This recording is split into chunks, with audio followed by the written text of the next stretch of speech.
her goal is not in her.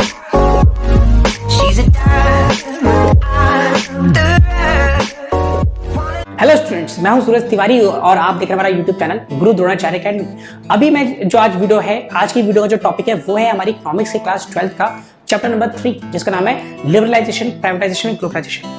इसको आप LPG cylinder में समझना। ये है एलपीजी में आप इसको शॉर्ट में याद भी रख सकते हैं। ये बहुत एक इंपॉर्टेंट रिफॉर्म था जिसके थ्रू हमारी इकोनॉमिक डेवलपमेंट काफी तेजी से ग्रो कर पाई, क्योंकि इससे पहले हमारी कंडीशन इंडिया की थोड़ी खराब थी। अगर आपको इसके बारे में थोड़ा और समझना है मूवी के फॉर्म में, तो आप बदमाश कंपनी मूवी भी देख सकते हैं शाहिद कपूर की। उसमें इसके बारे में थोड़ी बहुत आपको इन्फॉर्मेशन देखने को मिलेगी। तो चलिए स्टूडेंट्स, बिना किसी देरी के कुछ इंपॉर्टेंट हम एमसीक्यूज लेते हैं, जिस एमसीक्यूज के बेस पे आप अपनी परफॉर्मेंस को थोड़ा सा चेक कर पाएंगे। तो चलिए क्वेश्चंस की स्टार्टिंग करते हैं और लेते हैं पहला question. In which year did India adopted the economic reforms? यानी कि इंडिया ने इकोनॉमिक रिफॉर्म्स किस साल में अडॉप्ट करे थे? इसके ऑप्शंस हैं 1991, 1993, 1995 या 1999। स्टूडेंट्स, जो इसका आंसर है वो है 1991, लेकिन 1991 में ही इंडिया ने इकोनॉमिक रिफॉर्म्स को अपनी पॉलिसीज में अडॉप्ट करा था। याद रखना, ये डेट वाला क्वेश्चन है। डेट वाले क्वेश्चंस बहुत इंपॉर्टेंट होते हैं और उसमें गलती के चांस बहुत ज्यादा रहते हैं। तो चलिए बढ़ते क्वेश्चन नंबर 2 की तरफ। हमारा क्वेश्चन नंबर 2 है, why there was a need of economic reforms in India? यानी कि इकोनॉमिक रिफॉर्म्स की जरूरत क्यों है थी इंडिया में उस समय? था ड्यू टू फिस्कल डेफिसिट, फिर है due to adverse BOP, rise in price और ऑल ऑफ द अबव। तो स्टूडेंट्स, वैसे मैं एक चीज बताऊं कि कई बार आप देखते हैं ऑल ऑफ द अबव और नन ऑफ द अबव हमें बहुत बार क्वेश्चन में देखने को मिलता है, और हम सोचते हैं कि हम शायद ऑल ऑफ द अबव को बोल देंगे तो वो सही होगा, या नन ऑफ द अबव को बोल देंगे वो सही होगा। पर इसमें आपको बताऊं, ऑल ऑफ द अबव इसमें सही है और इसका आंसर है वो है all of the above. Because हमारे इंडिया की उस समय ऐसी कंडीशन थोड़ी खराब थी, तभी हमें एक नई इकोनॉमिक पॉलिसीज की जरूरत थी। तो चलिए बढ़ते हैं क्वेश्चन नंबर 3 की तरफ। When did the Gulf crisis take place? एक बार गल्फ क्राइसिस आ गया था, तो गल्फ क्राइसिस का भी आपको ईयर याद होना चाहिए, बिकॉज ये ईयर बेस्ड एमसीक्यू है। तो इसके ऑप्शन है 1950, 1986, 1990 से 1991 या 1979।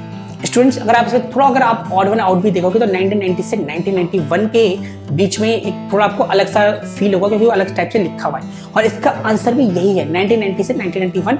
आपको इसको याद रखना कि गल्फ क्राइसिस कब हुआ था, 1990 से 1991 के बीच में। तो चलिए बढ़ते हैं नेक्स्ट क्वेश्चन की तरफ। नेक्स्ट क्वेश्चन है हमारे सामने, what is the main feature of new economic policy? जो हमारी न्यू इकोनॉमिक पॉलिसी आई थी, उसका मेन फीचर क्या था? तो इसके ऑप्शन है लिबरलाइजेशन, प्राइवेटाइजेशन, ग्लोबलाइजेशन या ऑल ऑफ द अबव। जैसे कि आप जानते हैं इस चैप्टर का नाम ही क्या है, लिबरलाइजेशन, प्राइवेटाइजेशन एंड ग्लोबलाइजेशन, यानी कि एलपीजी।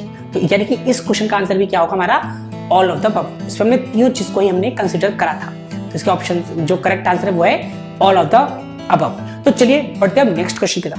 हमारे सामने नेक्स्ट क्वेश्चन आया, dash is the excess of expenditure boring over income? यानी कि क्या चीज एक्सपेंडिचर ज्यादा होता है और इनकम हमारी क्या होती है, कम होती है? इसके ऑप्शन है डेफिसिट, फिर है सरप्लस, फिर है बोथ और फिर है नन।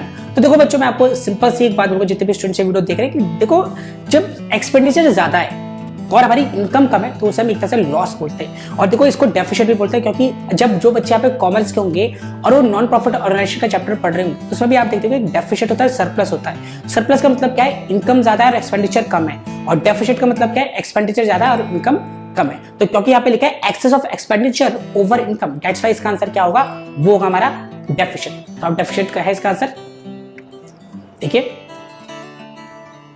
तो ठीक है, तो बढ़ते हैं नेक्स्ट क्वेश्चन की तरफ। हमारे साथ नेक्स्ट क्वेश्चन आया, where is the headquarter of WTO located? WTO मतलब वर्ल्ड ट्रेड ऑर्गेनाइजेशन, उसका हेडक्वार्टर कहां पर है? इसका ऑप्शन है इटली, जिनेवा, यूएसए या इंडिया।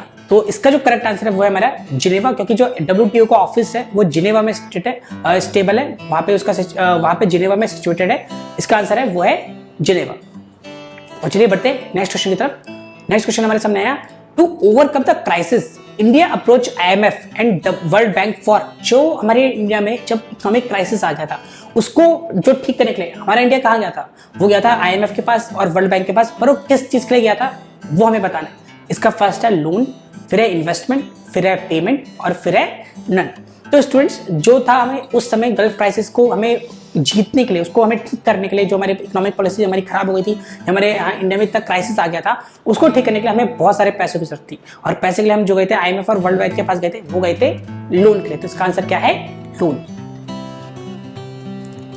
तो चलिए अब ये आपने कर दिया होगा, देखते हैं नेक्स्ट क्वेश्चन में आपको आता है कि नहीं आता। नेक्स्ट क्वेश्चन है हमारे सामने, trade between two countries called dash trade. जब भी दो कंट्री आपस में ट्रेड करती है, एक दूसरे के साथ सेल परचेज करती है, तो उसे हम किस टाइप का ट्रेड बोलते हैं? आपको एक चीज याद है ना, ये ग्लोबलाइजेशन से रिलेटेड है। ग्लोबलाइजेशन बहुत इंपॉर्टेंट है बच्चों। अगर ग्लोबलाइजेशन ना हो, यानी कि हमारी इकोनॉमी अगर ग्लोबलाइजेशन नहीं होता, तो हम इस समय बहुत ज्यादा पीछे होते हैं बाकी कंट्रीज के हिसाब से। तो ग्लोबलाइजेशन से हमारी कंट्री को काफी ज्यादा बेनिफिट तो मिला ही है। और हमें बताना है इसका वैसे करेक्ट आंसर क्या है। वो है बाइलेटरल, फिर है यूनिलेटरल, और फिर है बोथ, या फिर है नन। देखो बाइलेटरल मतलब होता है दो लोगों के बीच, और यूनिलेटरल होता है एक ही इंसान के बीच। तो यहाँ पे बाई वर्ड का मतलब आ रहा है बाइलेटरल, और टू कंट्रीज के बारे में बात करी गई है। तो इसलिए इसका जो करेक्ट आंसर होगा वो होगा बाइलेटरल। तो दिखते हैं क्या आंसर है, वो है हमारे सामने बाइलेटरल। तो चलिए नेक्स्ट क्वेश्चन की तरफ बढ़ते हैं। नेक्स्ट क्वेश्चन हमारे सामने आया, वो है India meet with the economic crisis in 1991 as it failed to repay its dash from abroad. मतलब जो हमारी इंडिया थी, इंडिया में क्यों ऐसा 1991 में क्राइसिस आया? क्योंकि हम क्या चीज रिपे करने में फेल हो गई थी। इसके ऑप्शंस हैं एसेट्स, इन्वेस्टमेंट्स, बोरोइंग्स या नन। तो स्टूडेंट्स इसका जो करेक्ट आंसर है वो है बोरोइंग, क्योंकि हमारी इंडिया में तब एक कर्ज इतना ज्यादा हो गया था, बोरोइंग इतनी ज्यादा हो गई थी जिसको हम पे नहीं कर पा रहे थे। तो बढ़ते हैं नेक्स्ट क्वेश्चन की तरफ। हमारे सामने नेक्स्ट क्वेश्चन आ रहा है, वो है व्हेन वाज WTO एस्टैब्लिश्ड। जो WTO था, जिसको ग्लोबल ट्रेड को बढ़ाने के लिए एस्टैब्लिश करा गया, उसकी एस्टैब्लिशमेंट किस ईयर में हुई थी? 1996, 1995, 1994 या 1993? स्टूडेंट्स एक ईयर बेस्ड क्वेश्चन है। ईयर बेस्ड क्वेश्चन आपको अच्छे से तैयारी करना चाहिए, बिकॉज ईयर बेस्ड क्वेश्चन में आमतौर पर बच्चों से गलतियां हो जाती है। तो इस वजह से इसका आंसर है वो है 1995। जैसे आप देख सकते हैं इसका आंसर क्या है? 1995। और चलिए इसी के साथ हमारे आज के 10 MCQ चैप्टर नंबर 3 के हो चुके हैं। मैं जल्दी आपके सामने नेक्स्ट वीडियो लेकर आऊंगा चैप्टर नंबर 4 की। और स्टूडेंट्स मैं आपसे ये चीज कहूंगा, अगर आपको वीडियो अच्छी लगी तो वीडियो को लाइक करना, और ज्यादा पसंद आई तो वीडियो को शेयर जरूर करना। और मैं ये चीज चाहता हूँ कि आप वीडियो के साथ साथ कमेंट भी करते रहा करें, ताकि आपको ये चीज पता चले कि क्या आप जो आंसर दे रहे हैं वो आंसर सही है कि गलत है। तो स्टूडेंट्स मैं सूरज तिवारी मिलूंगा आपसे नेक्स्ट वीडियो में, तब तक ले गुड।